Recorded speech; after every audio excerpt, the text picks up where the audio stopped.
तुम मुझे आशीष कहते हैं। कैसे आए? मुझे एक बीमारी है। कैसी बीमारी? पहले भीतर आने को तो कहो। आओ, अब बताओ कैसी बीमारी? किसी को मुसीबत में देखकर मैं अपने आप को रोक नहीं पाता। मैं तो किसी मुसीबत में नहीं हूं। क्या तुम्हारे पति बीमार नहीं हैं? तुम्हें कैसे पता चला? मैं अस्पताल में बतौर कंपाउंडर काम करता हूं। मैंने तो उन्हें प्राइवेट नर्सिंग होम में दिखाया था। वह बात भी मैं जानता हूं। कैसे? तुमने सर्जन गोविंद से अपने पति को दिखाया था ना?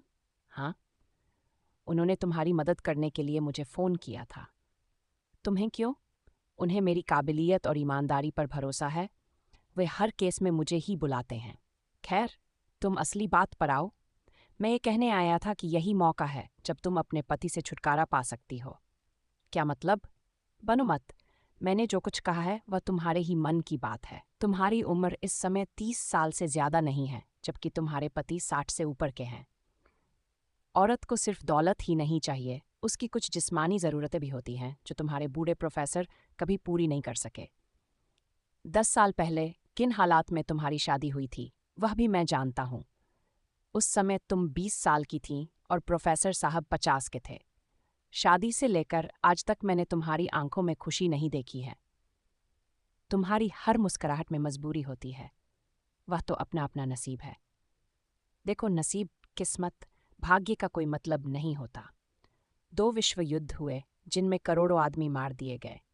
इस देश ने 4 युद्ध झेले हैं, उनमें भी लाखों लोग मारे गए। बांग्लादेश की आज़ादी की लड़ाई में 20 लाख बेगुनाह लोगों की हत्याएं हुई। क्या ये मान लिया जाए कि सबकी किस्मत खराब थी? उनमें से हजारों तो भगवान पर भरोसा करने वाले भी होंगे, लेकिन कोई भगवान या खुदा उन्हें बचाने नहीं आया। इसलिए इन बातों को भूल जाओ। ये बातें सिर्फ कहने और सुनने में अच्छी लगती हैं। मैं सिर्फ 25,000 रुपये लूंगा और बड़ी सफाई से तुम्हारे बूढ़े पति को रास्ते से हटा दूंगा। आशीष की बातें सुनकर राशि चीख पड़ी। चले जाओ यहाँ से। दोबारा अपना मुंह मत दिखाना। तुमने ये कैसे सोच लिया कि मैं इतनी नीचता पर उतर आऊंगी? अभी जाता हूँ, लेकिन 2 दिन के बाद फिर आऊंगा। शायद तब तक मेरी बात तुम्हारी समझ में आ जाए। इतना कहकर आशीष लौट गया। राशि अपने बेडरूम में जाकर फफक फफक कर रोने लगी। आशीष ने जो कुछ कहा था वह बिल्कुल सही था। राशि को ताजुब हो रहा था कि वह उसके बारे में इतनी सारी बातें कैसे जानता था। हो सकता है कि उसका कोई दोस्त राशि के कॉलेज में पढ़ता रहा हो, क्योंकि वह तो राशि के साथ कॉलेज में था नहीं, वह उसकी कॉलोनी में भी नहीं रहता था। राशि के पति बीमारी के पहले रोज सुबह टहलने जाया करते थे। हो सकता है कि आशीष भी उनके साथ टहलने जाता रहा हो। वहीं उसका उसके पति से परिचय हुआ हो और उन्होंने ही ये सारी बातें उसे बता दी हों। उसके लिए आशीष इतना बड़ा जोखिम क्यों उठाना चाहता है? आखिर ये तो एक तरह की हत्या ही हुई। बात खुल भी सकती है। कहीं आशीष का ये पेशा तो नहीं है? बेमेल शादी केवल उसी की तो नहीं हुई है। इस तरह के बहुत सारे मामले हैं। आशीष के चेहरे से तो ऐसा नहीं लगता कि वह अपराधी किस्म का आदमी है। कहीं उसके दिल में उसके लिए प्यार तो नहीं पैदा हो गया है। राशि को किसी भी तरह के सुख की कमी नहीं थी। प्रोफेसर साहब अच्छी खासी तनख्वाह पाते थे, उसके लिए काफ़ी कुछ कर रखा था। 5 कमरों का मकान, 3 लाख के जेवर, 5 लाख बैंक बैलेंस, सब कुछ उसके हाथ में था। 50,000 रुपये सालाना तो प्रोफेसर साहब की किताबों की रॉयल्टी आती थी। इन सब बातों के बावजूद राशि को जिस्मानी सुख कभी नहीं मिल सका। प्रोफेसर साहब की पहली बीवी बिना किसी बाल बच्चे के मरी थी। राशि को भी कोई बच्चा नहीं था। कस्बाई माहौल में पली बड़ी राशि पति को मारने का कलंक अपने सिर लेने की हिम्मत नहीं कर सकती थी। राशि ने आशीष से चले जाने के लिए कह तो दिया था, लेकिन बाद में उसे लगने लगा था कि उसकी बात को पूरी तरह से नकारा नहीं जा सकता था। राशि अपने आप को तोलने लगी थी कि 2 दिन के बाद आशीष आएगा तो वह उसको क्या जवाब देगी। इस योजना में शामिल होने की उसकी हिम्मत नहीं हो पा रही थी। आशीष अपने वादे के मुताबिक 2 दिन बाद आया। इस बार राशि उसे चले जाने को नहीं कह सकी। उसकी आवाज में पहले वाली कठोरता भी नहीं थी। राशि को देखते ही आशीष मुस्कुराया। हाँ, बताओ, तुमने क्या सोचा? कहीं बात खुल गई तो? वह सब मेरे ऊपर छोड़ दो। मैं सारी बात इतनी खूबसूरती के साथ करूंगा कि किसी को भी पता नहीं चलेगा। हाँ, इस काम के लिए 10,000 रुपये बतौर पेशगी देनी होगी। ये मत समझो कि ये मेरा पेशा है। मैं ये सब तुम्हारे लिए करूंगा। मेरे लिए क्यों?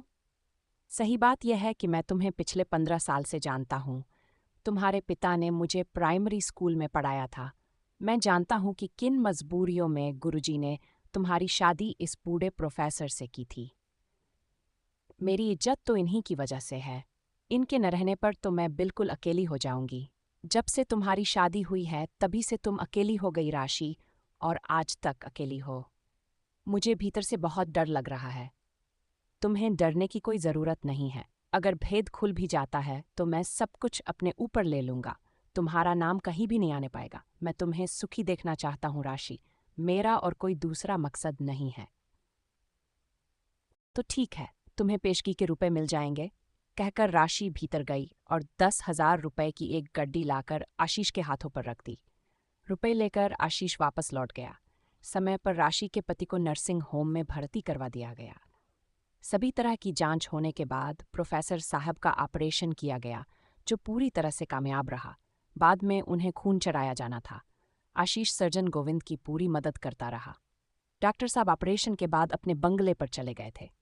खून चढ़ाने वगैरह की सारी जिम्मेदारी आशीष पर थी। सारा इंतजाम करके आशीष अपनी जगह पर आकर बैठ गया था। राशि भी पास ही कुर्सी पर बैठी हुई थी। आशीष ने उसे आराम करने को कह दिया था। राशि ने आंखें मूंद ली थी, पर उसके भीतर उथल पुथल मची हुई थी। उसका दिमाग तेजी से काम कर रहा था। दिमाग में अनेक अनेक तरह के विचार पैदा हो रहे थे। आशीष ड्रिप में बूंद बूंद गिरकर प्रोफेसर के शरीर में जाते हुए खून को देख रहा था। अचानक वह उठा। अब तक रात काफी गहरी हो गई थी। वह मरीज के पास आया और ड्रिप से शरीर में जाते हुए खून को तेज करना चाहा, ताकि प्रोफेसर का कमजोर दिल उसे बर्दाश्त न कर सके। तभी अचानक राशि झटके से अपनी सीट से उठी और उसने आशीष को वैसा करने से रोक दिया। वह उसे लेकर एकांत में गई और फुसफुसा कर कहा, तुम ऐसा कुछ नहीं करोगे। रुपए भले ही अपने पास रख लो। मैं अपने पति को मौत के पहले मरते नहीं देख सकती। जैसे इतने साल उनके साथ गुजारे हैं, बाकी समय भी गुजर जाएगा। आशीष ने उसकी आंखों में झांका। थोड़ी देर तक वह चुप रहा, फिर बोला, तुम बड़ी कमजोर हो राशि। तुम जैसी औरतों की यही कमजोरी है। जिंदगी भर घुट घुट कर मरती रहेंगी, पर उससे उबरने का उपाय नहीं करेंगी। खैर, जैसी तुम्हारी मर्जी। इतना कहकर आशीष ने पेशगी के रुपए उसे वापस कर दिए। इसके बाद वह आगे कहने लगा, जिस बात को मैंने इतने सालों से छिपा रखा था, आज उसे साफ साफ कहना पड़ रहा है। राशि, जिस दिन मैंने तुम्हें देखा था, उसी दिन से तुम्हें लेकर मेरे दिल में प्यार फूट पड़ा था, जो आज बढ़ते बढ़ते यहाँ तक पहुँच गया है। इस बात को मैं कभी तुमसे कह नहीं पाया। प्यार शादी में ही बदल जाए, ऐसा मैंने कभी नहीं माना। मैं उम्मीद में था कि तुम अपनी बेमेल शादी के खिलाफ एक न एक दिन बगावत करोगी। मेरी भावनाओं को खुद ब खुद समझ जाओगी, या मैं ही हिम्मत करके तुमसे अपनी बात कह दूंगा। इसी जद्दोजहद में मैंने 15 साल गुजार दिए। आज तक मैं तुम्हारा ही इंतजार करता रहा। जब बर्दाश्त की हद हो गई, तब मौका पाकर तुम्हारे पति को खत्म करने की योजना बना डाली। रुपए की बात मैंने बीच में इसलिए रखी थी कि तुम मेरी भावनाओं को समझ न सको। तुमने इस खिनौने काम में मेरी मदद न कर मुझे एक अपराध से बचा लिया। वैसे मैं तुम्हारे लिए जेल भी जाने को तैयार था, फांसी का फंदा भी चूमने को तैयार था। मैं तुम्हें तिल तिल मरते हुए नहीं देख सकता था राशि, इसलिए मैंने इतना बड़ा कदम उठाने का फैसला लिया था। अपनी बात कहकर आशीष ने चुप्पी साध ली। राशि उसे अकटक देखती रह गई। तो दोस्तों, वीडियो अच्छी लगी हो तो चैनल को सब्सक्राइब ज़रूर करें। मिलते हैं अगली वीडियो में, तब तक के लिए love you and take care.